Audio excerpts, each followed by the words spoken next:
ఇవాళ సాయంత్రం 4 గంటలకు బంజారాహిల్స్ లో తెలంగాణ జాగృతి నూతన కార్యాలయం ప్రారంభోత్సవ పూజను నిర్వహిస్తున్నారు కల్వకుంట్ల కవిత.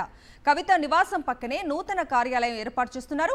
కేసీఆర్ కు కాళేశ్వరం కమిషన్ నోటీసులు ఇవ్వటంపై ఈ నెల 4న ఇందిరా పార్క్ వద్ద కవిత ధర్నా నిర్వహిస్తారు.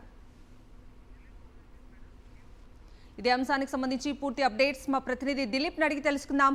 దిలీప్, కవిత చూసుకోవచ్చు. సో మరో కీలకమైనటువంటి నిర్ణయం కవిత తీసుకుందనే చెప్పుకోవచ్చు. జాగృతి తరఫున ఇవాళ అంటే గతంలో తాను జైలుకు వెళ్లే ముందే జాగృతి కమిటీ అన్నిటిని కూడా రద్దు చేసింది. సో దానికి సంబంధించిన ఆఫీస్ గతంలో నారాయణగూడలో ఉండేది. బట్ ఆ తర్వాత యాక్టివిటీస్ పెద్దగా అంటే తాను జైలుకు వెళ్ళడము ఆ యాక్టివిటీస్ పెద్దగా లేకపోవడంతో ఆ కార్యాలయం ప్రస్తుతం. సో ఇవాళ సాయంత్రం 4 గంటలకు బంజారాహిల్స్ లో కవిత ఇంటి పక్కనే నూతన కార్యాలయాన్ని ఇవాళ పూజా కార్యక్రమం చేయబోతున్నారు కవిత.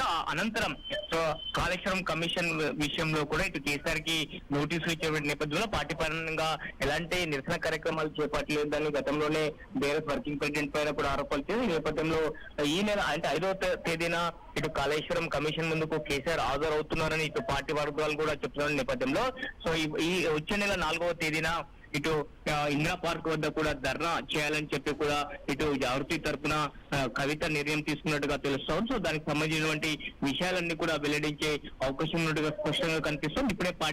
ఇప్పటి వరకే పార్టీకి సంబంధం లేకుండా కూడా జాగృతిని విస్తరించకుండా పోతుంది. ఇప్పటికే కొన్ని యువజనకు సంబంధించి విభాగాలకు సంబంధించి కూడా కొన్ని కమిటీలు కూడా వేస్తుంది. గత కొన్ని రోజుల క్రితం కూడా సింగరేణికి సంబంధించి కూడా 11 ఏరియాల్లో కూడా కోఆర్డినేటర్లను కూడా నియమించింది. సో తన పనులు తాను చేసుకుంటా పోతుంది. సో ముఖ్యంగా ఇప్పుడు టాపిక్ ఏంటంటే వచ్చే నెల 4వ తారీఖు ఇందిరా పార్క్ వద్ద ధర్నాని చెప్పుకోవచ్చు Kavitha. Right Dileep, thank you.